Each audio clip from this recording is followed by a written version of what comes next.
Okay, this is chapter 1. It's called The Garden of Jackals. When you arrived, I was waiting for you.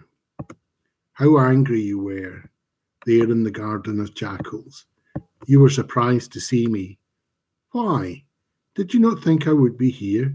I am everywhere. You rushed to her side. She lay there broken and yet almost perfect.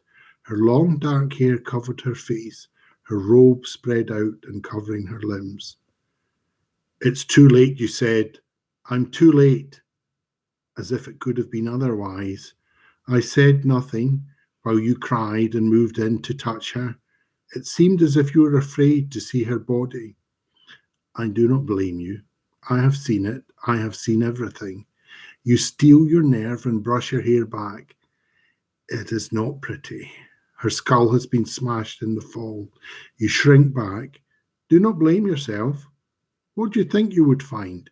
Do you think you would hold her in her arms? One last kiss? There is only blood and pulp. I'm sorry, I tell you, and you turn to me. You do not shout, and for that I am glad. Who knows what your calls would bring? There are worse things than jackals. Worse for you. You cannot bring yourself to speak. Should I speak to you? Should I say the words that you cannot? But you find your voice. Keeping it low, you hiss. You could have saved her. I will not deny it. I could have, but I did not. Your words rolled towards me like mist. You could have saved her. I breathe the night air, and in the darkness I can see the stars in the heaven above. There is no moon around us. I can see the pricks of light of the eyes of beasts.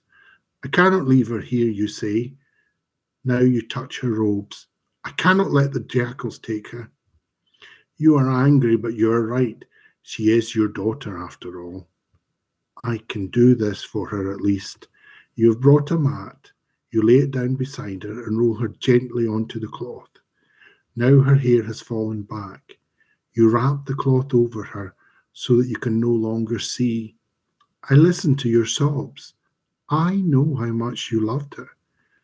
She was happy, I whisper to you. For a while, she was happy. You nod, but you cannot say anything. I place a hand on your back. Do you take comfort from it? You do not shake me away. This is your fault, you say. You could have saved them. You could have saved my daughter. I do not know what to say. It's true. And so I say nothing. Instead, I open my cloak and hold forth what I have hidden. I saved this. A child cries in the darkness. No, not darkness, because the child shines with the faintest of glows. She is alive.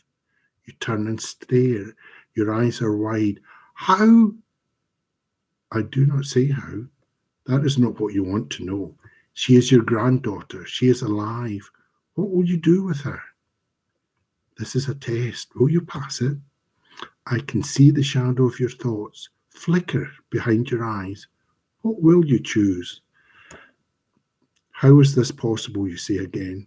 You open your arms and reach out to hold her, as you held her only a few hours before, up there on the point of justice in the tower. You held her and then passed her to calm. Still, I let you take her from me. She is yours now, yours and his. What will become of her, you ask, as if this is up to me, as if I should tell you all that will happen in a child's lifetime. You should dig 2 graves, I say. You have brought a shovel to bury your daughter. 2 graves, but she's not dead. 2 graves. Make a small one for the child, but make it shallow. When they come to look, they will think the jackals have dug up her body and taken her. I can see you want to ask me more, but instead you hand me the child back and begin to dig. I'd forgotten how strong you are. You dig quickly with sharp, cutting thrusts into the soil and lift out clumps of bone and mud. How many people have died here, you ask me. I can hear the reproach in your voice. You blame me? Did you not make this world? Are you right? Am I to blame for all the horrors of this world? I think you're responsible for many of these bones, I tell you. You look up from digging.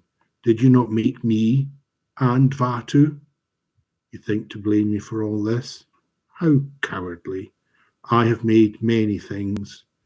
You grunt and return to your digging. When you've dug a hole higher than your waist, you stop. You clamber out and move next to the body. I can see how reluctant you are.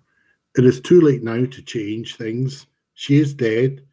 You could have saved her, you say again. I did, I replied. I saved her from this. And I gesture around, indicating the darkness. You spit onto the unturned earth. I can see both anger not inside you, but you do you not wish to be free of the dark? Anger is useful. You take your anger and with it, you steel yourself to cast your daughter into the pit. It's a lie, a red rag you can cover your thoughts with. With a mindless rage, you drag the corpse to the edge of the grave and let her slide in. And then your rage fails you and you fall to your knees weeping, as you should. I let you cry for a while. I should let you cry forever, but eventually you stop. Now dig the other grave, I tell you. How heartless of me. But it must be done. You dig the hole for your granddaughter. It's only a few shovels wide. You dig it down to the depth of your knees, and then I tell you to stop. No deeper. If you dig deeper, the jackals will not dig it up. They won't dig it up if there's nothing in it anyway, you see. Here, I hand you a cloth covered in blood. The smell of blood will attract them, but they are already here. I can hear their cackling call and see the light of their eyes. They are padding just out of sight, but close, very close. They are crunching on old bones. I wonder if they will attack us, but they wait. They know they will find something to eat soon. There is always something for them in the garden. Justice keeps them well fed. They will wait until we are gone. You take the cloth from me and place it in the hole, then push the soil down over it and press it flat with your shovel. Now the other one, I say, I am cruel, but it must be done. There are some things that must be faced. I cannot, you say, but you find the strength. You let the earth drop from the shovel onto your daughter's body. It makes a thudding sound as it lands on the matting she is wrapped in. If she had never met me, she would still be alive, you say. He is to blame for this. I will kill him. Is he not already dead, I ask, and think of his body hanging from the dark giblet above us. You cannot kill him. Besides, it's not his fault any more than it is your fault for having a child. I protected her, you say. I kept her secret. You do not understand what I'm trying to tell you. The grave is filled. Both graves are filled. Now it is time to leave. You cannot do it. You cannot walk away. Would you have me say something? Words of comfort, a blessing? You nod. From the darkness to light, the words of heresy. You flinch when I say them, but I see that they bring you comfort nonetheless. Has she truly gone? Has she really escaped?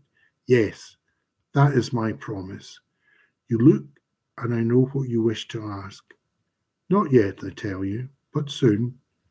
It has been ages, you say, age after age, life after life. When? Not yet, but soon. I still have the child. Would you like to hold it one last time? You shake your head. Just let me look at her. And so I draw the cover from her and hold her. The faintest of glows. She is beautiful. Yes, I agree. I have made so much beauty, even in this world. You do not ask where I will take her. If you did, I would not answer. For where I take her, you cannot follow. I will give you more reason yet to hate me. She will be safe, I tell you, for a while at least. She was safe, for a while, too. Yes. And then what? I turn to go and do not answer. You shout after me, cursing, but I'm not listening, and I will not smite you down.